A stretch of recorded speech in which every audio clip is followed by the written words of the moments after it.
Hi, my name's Tilley. I'm the vicar of Trendlewood Church, and this morning I'm also speaking to the members of Southfield Church, who I would have been due to visit about this time. It's good to welcome you all to this opportunity to study together. And we're looking at a passage in Colossians chapter 2 and verses 6 to 23. How interested people have become recently in the rules. He broke the rules. It's one rule for them and one rule for us. So I think we're going to find, as we look at this passage, that that's always been a question on people's hearts. Paul almost certainly never went to Colossae, yet had a reputation as being the person to turn to for answers to questions. It may be that he didn't personally write all these answers to the questions, but his school of thought is represented. As the letter proceeds, Colossians has this enormously high Christology, the highest possible place for Jesus, almost along with John's Gospel. And it's therefore quite late thinking. Paul would have been very old by the time this was written, or it might have been written, as I said, by his followers. Now, the way that Judaism works is that the rabbis, the teachers of the law, offer a commentary on the scriptures to those who are unsure. By the time of the New Testament, there are experts to give judgment about whether an action is okay or not. No one has to work things out for themselves, but to refer to an army of scholars who will give judgment. Commentary and making a detailed law for people to follow is as important as the book on which they base their judgments. And Christianity, of course, was born in Judaism, and Jesus and his followers played somewhat fast and loose with the work of the Pharisees and the Sadducees, the two sects who governed Judaism. It was said that they didn't wash with appropriate ritual. They ignored the nits and picks of Sabbath regulation. They hung around with the wrong sort of people. And they were people who would normally make you unclean. Yet Jesus and his followers ate with them, touched them. And the people he ministered to included Romans, the unclean, slaves and women. Included them. That was dramatic. Jesus taught that what you eat, what you touch, the company you keep, is of no ultimate significance. It's what comes out of a person that makes them unclean. And this not only contradicts the teachers of the law, it threatens their livelihood. If no one needs to go and get judgment about the precise sort of washing needed to recover from accidentally touching the wrong thing first thing in the morning, what job prospects are there for a Pharisee?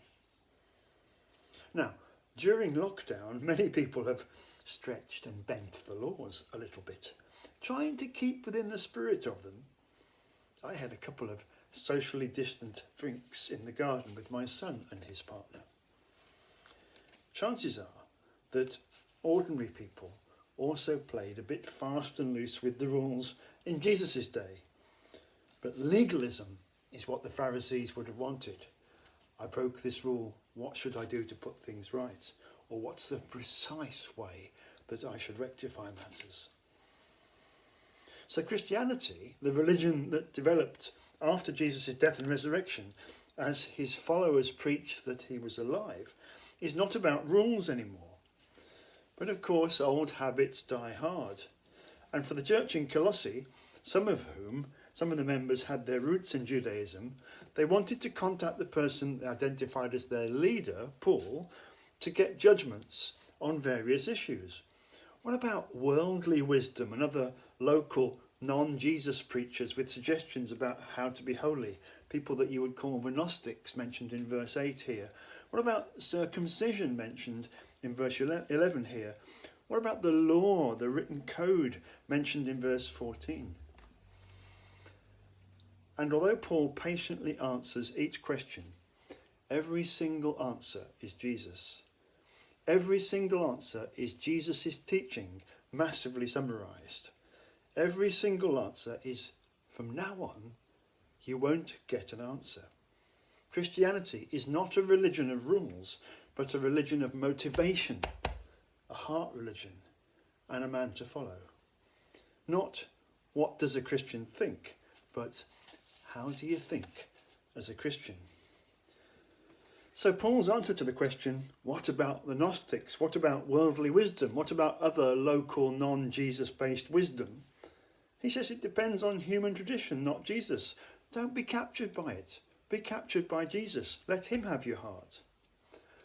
What about circumcision, they ask. Well, it's a metaphorical cut now, says Paul, as you cut out the sinful nature. That's the change to make. That's the sign that you're changed. What about the law? What about the written code with all its details that the Pharisees and Sadducees like to pronounce upon? Well, says Paul, it's been disarmed. The written code, he says, with its regulations, is cancelled. It has no power anymore. It's been nailed to the cross. Not the key laws, such as the Ten Commandments, not the ethical law, but the ritual law, the festival law, and the commentary on the law, invented by so-called experts. Jesus says, and Paul repeats, that it's humiliated. It's been led in a triumphant procession away. It is unnecessary. You need, says Paul, to invent yourselves some new rituals now. And that would have been the teaching that everybody followed, not just Paul saying it, but his followers saying it, and people who taught Paul saying it because they believed that they were repeating what Jesus said. Invent yourselves some new rituals to do with following Jesus. Try foot washing, breaking bread, baptising converts for a start. Now I notice that in lockdown, people have invented their own rituals to help them cope. Rituals are good. Timetables. I do this on a Tuesday, I do this on a Friday. I start my day like this.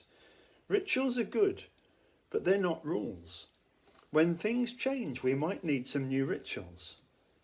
But for Christians, our rituals will be about a man to follow, more than about a user's manual to memorise. And that's a bit of a bombshell, because did I just downgrade the Bible?